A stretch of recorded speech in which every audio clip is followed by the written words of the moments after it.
Hi guys, back again.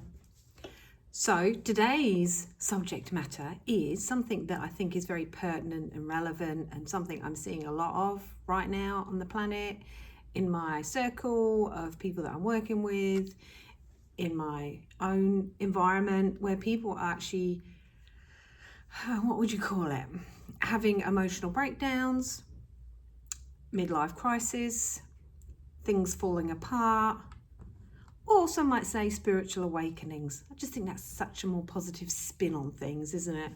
When you call it a spiritual awakening. And I definitely think there's two ways of looking at everything. And what can feel like the worst time in your life can actually ultimately end up being something that I dread to use the term wake you up, because I think that's something that we're all kind of aware of. But there is a lot of shaking in the world, in our own lives, in a micro and a macro. Look at all the hurricanes and the earthquakes that are going on, and we really are getting shaken up. And I personally don't see that as a terrible thing. I think that is the way of the world. It's where we're at right now, and how do we embrace that? And I just want to share a thing that I came up on my feed the other day, which I just thought was great. And it's cows versus buffaloes. And it's about how a cow, when a storm comes, a cow will run away from the storm and a buffalo will run towards it. And I thought that was just a metaphor, analogy of sometimes kind of what we do. When shit goes down, we want to run away. There's that fight, flight, thing happening. And very often, more than not, we will withdraw or we'll sort of come away from it. But actually, a bit like the cow who runs away from the storm, it just follows him and actually stays in the storm a lot longer than if he just kind of raced towards it. So I'm kind of using that analogy. Let's all be buffaloes here. Let's all walk towards the storm. And metaphorically speaking, if a storm comes, well, maybe that does work. If you walk towards the storm, you'll come out the other end even quicker. In reality, you will. It might be more tumultuous and more difficult and more hard. But actually, let's face it head on, be a buffalo, not a cow. So I'm taking that, working with it. So in terms of that, it's about walking towards it. Because I think when we have a breakdown, and I know I had a meltdown, I would have called it a midlife crisis. I think I was in that 35 midlife range, and I know exactly what it was when I look back. Obviously at the time I didn't, but as I look back, so I always like to share my own kind of shit with you. So for me, I was 35, I was married, 3 kids, we owned a pub, we were working 24/7, it was stressful. But at the same time, I was kind of waking up. And I think that is a good word, because I realized, you've been brought up in this environment. You've heard me talk about it. You're being conditioned, programmed, brainwashed, groomed to be a certain way. But as you start to grow and develop, you realize that those things aren't working for you. For me, it was people pleasing. It was trying to be perfect. It was trying to meet everyone else's needs, be so compromising that I didn't really know what I wanted or what I needed. And it was always about everybody else. And then you get to a point where you're just so tired and weary and worn out. And I think this happens to all people, men, women, you name it.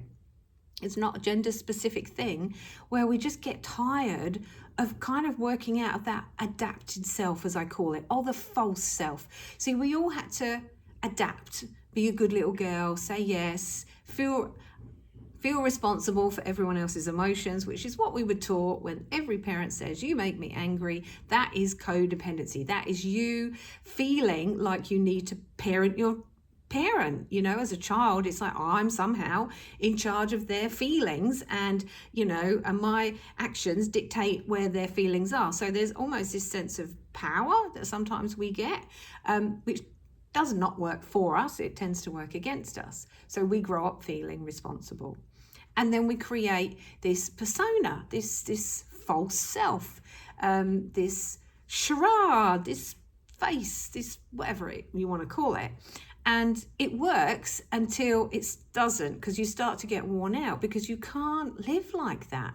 It wasn't sustainable for me to be having 3 kids, a husband, and a work that was really demanding. And of course, you're just giving all the time and not really taking care of you, because that's something you'd been taught not to do, because that means you're selfish and self-absorbed and no one will like you. And that's the underlying message. No one actually said that to me. And so I got to a point where I was weary and worn out. And I actually started to take better care of myself. I think I actually lost some weight. I felt better about myself. And I started to think differently. It's like I was over being at everyone's beck and call. I was tired. I was weary. I felt like all I could see was my partner's negative traits of the things he didn't do. And he was struggling too, because he's trying to run a pub and he's got a family and everything else to deal with. So it was a tough time for us as a couple. And I got to a point where I just had a kind of a mental breakdown, emotional breakdown, call it what you like. I actually realized it was more of a spiritual awakening. I realized that if you use the sort of analogy of the coat that I created, I had outgrown that coat. I had outgrown it particularly. It was uncomfortable. I couldn't do it anymore. And of course, that can look catastrophic to a relationship. I actually didn't want to be married. I didn't even want to have my kids anymore. It's like, no, I'm done. I just want to be me. Because I'd never really been me, I'd grown up just thinking this is what you do. You meet someone, get married and have kids. So I had a meltdown. Thankfully, I kind of had a break. I took myself away. I walked away for a bit. Not long, a couple of weeks actually. Wasn't even that long. But it just gave me that clarity. And so people looking on probably thought, what are you doing? You totally messed up your life. How could you walk away? And believe me, it broke my heart and I didn't want to. But I felt like I'd fallen out of love with this person. And I was just done. I just couldn't give anymore. I'd given until there was nothing left to give. And it almost gets to the point of self-preservation. Because basically you're living a lie. You're living a personality, a personhood, a coat that really wasn't of your creation. It was something you needed to survive. Being a people pleaser, never being able to say no, feeling overly responsible for everyone's emotions, thinking I had to be perfect. That was me trying to survive, and I'd developed this coat and now I'd outgrown it, and it looked like me falling apart at the seams, which is quite a good analogy, isn't it? Because as you kind of expand, if you want to say, you kind of rip your seams in the coat that I had created, and it was all falling on the floor. And you can look at that and go, what a mess. Or you can go, okay, well, what's happening inside of me? And for me, it was one of the most hard, but almost without it, I wouldn't be where I am today. I wouldn't be the person I am today. Without it, I wouldn't have had a better relationship with my partner. I probably wouldn't be as good a parent. I mean, I wasn't doing that great then, but I think I got better as I learned to understand that I was important, I was worthy, and I needed to take care of me if I was going to be able to take care of everyone else. But before that, it was me taking care of everyone else. Now, I think that's what everyone goes through at some point in their lives. I think it's just, we are self-healing entities. Like we always, the body's very good at healing itself. And so that's part of the healing process. It's like we don't stay in the same place. Things change, they morph, we expand spiritually, emotionally, psychologically, and we start to wake up to the fact that the coat I had created to survive is no longer fitting me anymore, and now I need to find a new coat, a new persona, a new character. Now that's not easy to do because everyone else is used to the old character and might not like this new character that actually says no, that has healthier boundaries, that's actually taking care of herself. Because for those of the people looking in, it might make someone look really selfish or self-absorbed, or who does she think she is, or who does he think he is? And so this is a tricky time, and I see it all around me at the moment.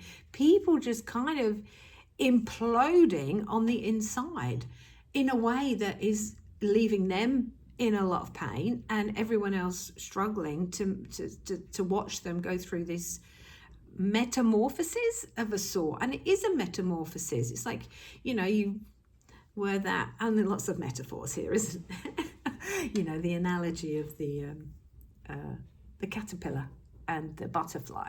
So it's kind of that. It's like we're all expanding, we're waking up, we're seeing things that we haven't really seen before, and we're all kind of shocked by what we're seeing. We're all tapping into maybe more of an intuitive understanding about who we became was somehow part of our coping mechanism or our survival stance, and now maybe you feel safe. And I think this is why when you get into a safe space with a person that you feel like you can be honest and open with, sometimes that's when we wake up.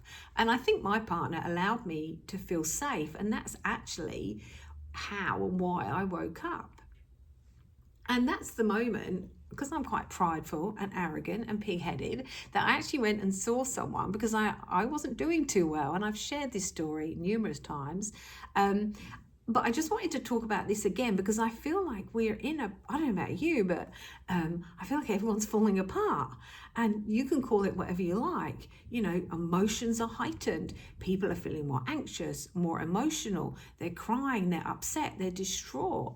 And because I've seen it over the years, and I've been working in the field for many, many years, and I've seen people, the hardest of people, who finally wake up to their really rigid conditioning. And some of us have been doubly conditioned because we came out of a family environment. Obviously, school's another cult that we kind of get caught up in, but then they might go into the police force or the armed forces or any of these organizations, even a church. You get another level of conditioning. This is who you're supposed to be. And of course, the armed forces, really, in a way, they don't want you to be emotional because they want you to do as you're told. And so a lot of the armed forces will actually condition you to disconnect from your heart and soul. So you just follow orders, you just do as you're told. And so I worked in a rehab for 10 years, and I worked with a lot of people that had been in the armed forces. And, as you did the work and they started to create a safe space inside of them, they started to fall apart, and that was just part of the process, and we knew that. And so when they came in and they'd been crying nonstop for 3 weeks, you're like, it's okay, this is part of the healing process. It's like, you're so repressed, deny and avoid, that actually when you start to kind of integrate, feel safe, it's like those emotions will come up, and you've stored them all up in your body, so they're still there even from way back when, all the grief you never grieved, all the anger you never felt, and it is overwhelming. And that can look like an emotional breakdown. Personally, I feel like it's a spiritual awakening. It's like you're connecting to that part of you that you felt disconnected from, and that can look like lots of tears. And it can manifest in lots of different ways. For me, it was definitely pain. I'd been angry quite a bit. So for me, actually, when I went through that, it was a lot of pain. It was a lot of sadness and grief and loss. Because when you start to wake up to the person or the coat that you created, outgrowing that coat is the most painful and grieving process you can ever do. Because it's like you're letting go of something that you feel like is part of your identity. So that coat, that person, that personality, that false self, that facade, call it that persona, you're outgrowing it, which feels like agony, by the way. And anyone that's been through it will kind of understand what that means to go through, where you're actually shedding that identity of who you thought you were or who you had to be. And even though it's going to be a good thing, when you're going through it, it feels like hell. And this is what we call the dark night of the soul, because it feels like dying. And to a certain degree, you are dying. That coat that caterpillar is kind of morphing into something different, and part of that stepping into something new means you've got to let something go. Excuse me. So that process is excruciatingly painful. Now, some people, it's not, I think most people, I can't talk for everybody, I can only talk for me, and I can only talk for the clients I've been through. And supporting someone going through that can be really helpful, because the person's scared and they kind of want to shoot back. Sometimes I say, it's like you're a round peg and you kind of morph into the square peg, but you try and go back to that round hole, and that is painful too. So you can't go back to the old coat or the round peg. You have to, because you've expanded beyond that, and so there's no going back. But a lot of people are frightened by the process. In fact, they're terrified by the process, because it can look like, as you evolve and develop, people aren't approving of that, people don't like it, and they will start maybe rejecting you. And it's terror, it's fear, because these people you have known for a long time, they might not be the best people in your world, but they're the older people in your world, and the thought of letting them go is absolutely terrifying for you. And so I just wanted to talk about something that I think is happening right now in such an amazing way, not only macroly in the world, but also microly within all of us. And just wanted to help support and realize that you are going through an expansion process, and part of that is letting go, shedding, call it whatever you like, moving out of that chrysalis, or going into the chrysalis, so to speak, because I think there is a sort of a birthing process that happens, realizing the coat is too small. Use an analogy, and I like using analogies or metaphors because they speak to people, they can understand it through pictures. And so it's time to take that coat off, and as terrifying as it is, because if you think about it as a robe or a coat, what has to happen? Well, you take that off and you feel naked, you feel vulnerable, because you haven't been here before. It's like unlearning everything you learn, or realizing some truths that maybe you weren't ready to see or ready to look at. And so everything happens, I believe personally, in perfect timing. So if you're going through a catastrophic meltdown, hold that heart gently and tenderly. Be patient, be kind, be loving. This is a moment where there's judgment isn't going to help.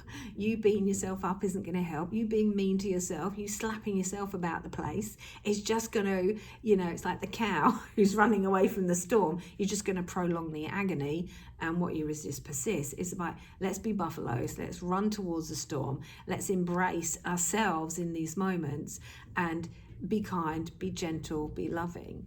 And this is as the heart, because I think this is kind of what happens. It's like the heart seems to break a little bit, and you open something up inside your body, inside yourself, and something new can happen. Something new appears. And I'm telling you now, I promise you, when you get out the other end, you'll look back and you'll see that that was a pivotal moment in your expansion, growth process, journey, call it whatever you want, and you will look back, hopefully the same way I do, and go, on one level, it's the best thing ever happened to me, having my emotional breakdown, midlife crisis, spiritual awakening, or wake-up call it whatever you want.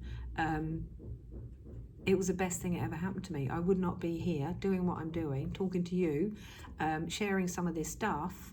And this is what I love to do. This is what I felt called to do. And it is an honor and a privilege. And if anyone's listening out there, thank you for listening.